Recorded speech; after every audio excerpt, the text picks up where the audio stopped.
Just to remind you, in the first episode we showed both binding and wrapping methods and how we took a grass sample as a zero measurement. In the second video, we showed how crop samples were taken after 6 weeks of preservation and showed the results.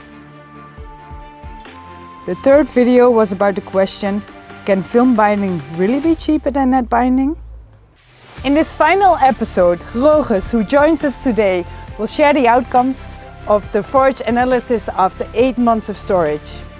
And he explains what actually happens during the invisible preservation process behind these layers of film.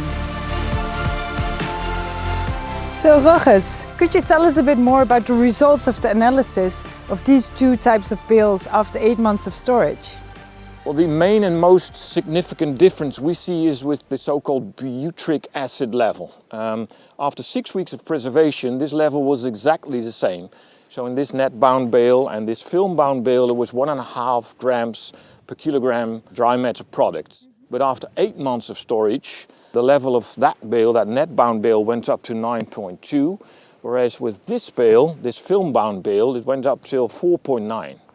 That's much lower, isn't it? Absolutely, it's much lower with the film-bound bales than with the net-bound bales. And what does that tell us? Well, butyric acid is formed by so-called unfavorable bacteria, which are mainly active when the preservation process in the bale isn't going very well. So the preservation process in these film-bound bales went much better than in this net-bound bale.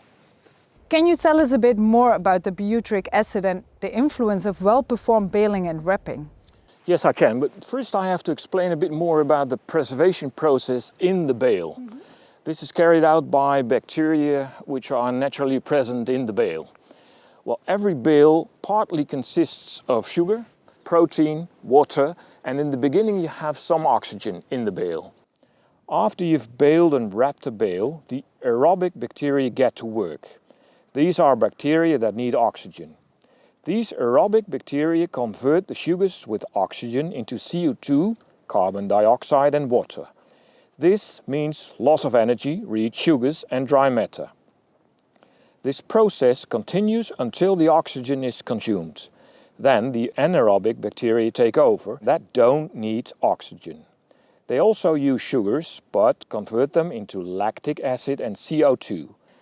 This process lowers the pH and increases the CO2 concentration. Ultimately, the preservation stops depending on the dry matter content. It stops either on the basis of the pH level, in case of a dry matter lower than 50%, so relatively wet bales, or it stops based on the concentration of CO2 in the case of a dry matter higher than 50%, so relatively dry bales. So once the preservation process is stopped, you have a very stable bale and it can be stored for months and months. Okay, but what about those butyric acid bacteria that you told me about? Yes, I'm going to talk about that now.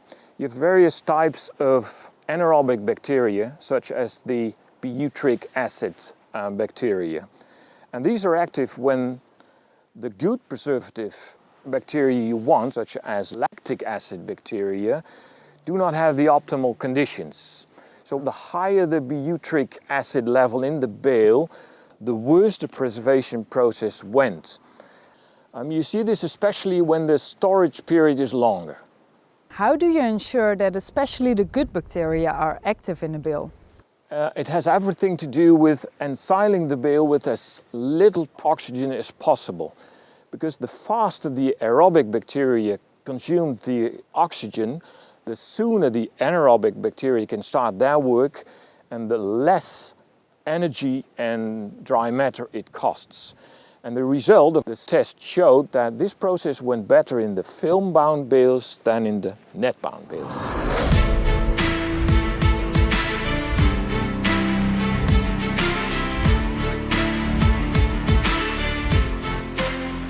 In general, the advantages of the film-bound bales over the net-bound bales are as follows.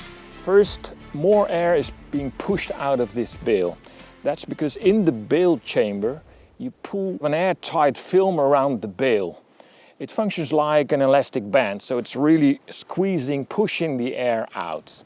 Secondly, because of those layers of film around this bale, it's less susceptible to damage, which is very important because if there is damage on the bale, oxygen will come in and then the bale will rot and you can't use it as a farmer. The third advantage is that a film-bound bale keeps its shape better. Every bale breathes. Film never closes 100% airtight. But the trick is that to apply the film in such a way that the air inlet is minimal. So these film layers must fit together very well and must move as little as possible. Because when that happens, air can get in and you don't want that. Because a film-bound bale is bound and wrapped very quickly, it deforms less easily than a net-bound bale. Thank you so much, Roges. So the conclusion is clear. This film-bound bale is a better bale for less money. Better because the latest analysis shows that the preservation of this bale went better than the one bound with net. And cheaper because, as we have seen in the third episode, thanks to the IntelliWrap and 3D wrapping methods from KUHN, you use less film. This is what it's all about in the end. Cows who are enjoying their fresh and optimally preserved forage. And that is the basis for sustainable and efficient milk production.